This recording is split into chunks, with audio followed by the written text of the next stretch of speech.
TS intermediate result date గురించి చాలామంది students wait చేస్తున్నారు. రీసెంట్గా మనకి ఏపీ ఇంటర్మీడియట్ రిజల్ట్స్ రిలీజ్ చేశారు. యాక్చువల్గా మనకి టీఎస్లో కంటే తర్వాతే ఏపీలో ఇంటర్మీడియట్ ఎగ్జామ్స్ జరిగాయి. అలాగే టీఎస్తో పోల్చుకుంటే ఎక్కువ మంది స్టూడెంట్స్ ఏపీలో ఉన్నారు. సో వాళ్ళ రిజల్ట్ ముందుగా వచ్చాయి. మరి టీఎస్లో ఎప్పుడు వస్తాయని చూద్దాం. మెయిన్గా మనకి పేపర్ వాల్యుయేషన్ కంప్లీట్ అయిపోయింది. ఆ తర్వాత మనకి మార్క్స్ ఆన్లైన్లో అప్డేట్ చేసే ప్రాసెస్ అనేది జరుగుతూ ఉంది. ఈ ప్రాసెస్ అనేది 20 లేదా 21 వరకు ఈ ప్రాసెస్ అనేది జరుగుతుంది. తర్వాత రీచెకింగ్ ఉంటుంది. సో ఈ ప్రాసెస్ కంప్లీట్ అయిన తర్వాత మనకి రిజల్ట్ డేట్ కన్ఫర్మ్ చేస్తారు.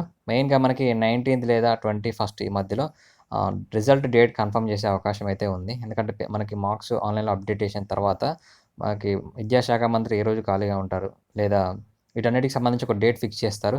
23rd 25th అనేది డేట్ ఫిక్స్ చేసి, లేదా ఏమైనా మళ్ళీ టెక్నికల్ ఇష్యూస్ వస్తాయా లేదా అని చెక్ చేసి వీటన్నిటిని దృష్టిలో ఉంచుకొని మనకి డేట్ అనేది 19 నుంచి 21 రోజున ఏ రోజు డేట్ మనకి రిజల్ట్స్ రిలీజ్ చేస్తామనేది అనౌన్స్ చేసే అవకాశం అయితే ఉంది. సో ఈలోపు ఏమైనా అప్డేట్ వస్తే మళ్ళీ చాలా ఇన్ఫర్మేషన్ ఇవ్వడం జరుగుతుంది. అప్పుడు ఛానల్ని సబ్స్క్రైబ్ చేసుకోండి. నోటిఫికేషన్ ఆన్ చేసి పెట్టుకుంటే నేను పెట్టిన అప్డేట్ అనేది మిస్ కాకుండా ఉంటుంది.